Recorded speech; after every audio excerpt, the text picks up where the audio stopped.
Hello guys, welcome back to my YouTube channel. This your own Aryan Mehta badminton. तो आज मैं strings के बारे में बात करूंगा कि हमें कौन से रैकेट में कौन सी स्ट्रिंग लगवानी चाहिए। तो चलिए वीडियो को स्टार्ट करते हैं। भाई अगर हम स्ट्रिंग की बात करें तो स्ट्रिंग की जो गॉज होती है उसकी हमारी थिकनेस 0.63 mm टू 0.70 mm की आती है अक्रॉस विक्टर, योनेक्स, लीनिंग जो पॉपुलर ब्रांड्स है स्ट्रिंग के लिए। अब आपको कौन सी स्ट्रिंग लगवानी चाहिए वो कैसे डिपेंड करता है। पहला, आपके प्लेइंग लेवल से कि आप कौन से लेवल पे खेलते हो, बिगनर, इंटरमीडिएट या एडवांस्ड। तो गाइस सेकंड आता है आपके प्लेइंग लेवल से, आप अटैकिंग खेलते हैं, आप कंट्रोल में खेलते हैं, आप ज्यादा ड्रॉप शॉट मारते हैं या आप अटैकिंग स्मैशेस। थर्ड, आपके पर्सनल प्रेफरेंस से होता है, आपको कितनी नॉलेज है, आपका कोच आपको क्या रिकमेंड करता है उस पे बेसिस पे डिपेंड करता है। और इन तीनों चीजों के बाद आपका मेन चीज होती है कि आपको टेंशन कितनी लगवानी है रैकेट में।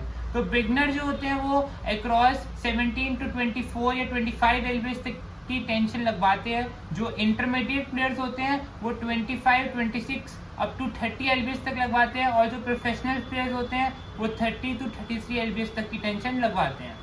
गाइस अब ये क्वेश्चन आता है कि हमें थिनर स्ट्रिंग्स लगवानी चाहिए या थिकर लगवानी चाहिए। तो थिनर जो होती है वो ड्यूरेबल कम होती है और थिकर जो होती है वो ज्यादा ड्यूरेबल होती है। पर थिनर स्ट्रिंग्स में क्या होता है, थिनर स्ट्रिंग्स में आपको रिपल्शन पावर ज्यादा मिलती है, आपकी स्मैशेस ज्यादा पावरफुल होती है। और थिकर स्ट्रिंग में ऐसा कुछ नहीं होता। थिनर स्ट्रिंग में आपका स्वीट स्पॉट कम मिलता है, तो अगर जरा सा आपका इधर उधर रैकेट पे शटल लग गई तो आपकी रैकेट की स्ट्रिंग्स टूट सकती है। बल्कि थिकर स्ट्रिंग्स जो होती है उसमें स्वीट स्पॉट ज्यादा होते हैं, तो उसमें स्ट्रिंग्स टूटना इतना आसानी से नहीं हो पाता है। तो गाइस अगर आप कोई भी स्ट्रिंग लगवाते हो तो उसमें सबसे पहले क्या चेक करते हो, पहले उसकी रिपल्शन पावर, उसकी शॉक एब्जॉर्प्शन, उसका कंट्रोल, उसकी हिटिंग साउंड, उसकी फील कैसी है, ये सब चीजें आप। गाइस आज मैं एक न्यू स्ट्रिंग के बारे में आपको बताने जा रहा हूँ। योनेक्स ने अभी लेटेस्ट लॉन्च करी है एक्सबोल्ट सीरीज में एक्सबोल्ट 68 जो थिनर स्ट्रिंग है। 0.68 mm का उसका गॉज है। इलास्टिसिटी अराउंड उसकी स्ट्रिंग बनी हुई है।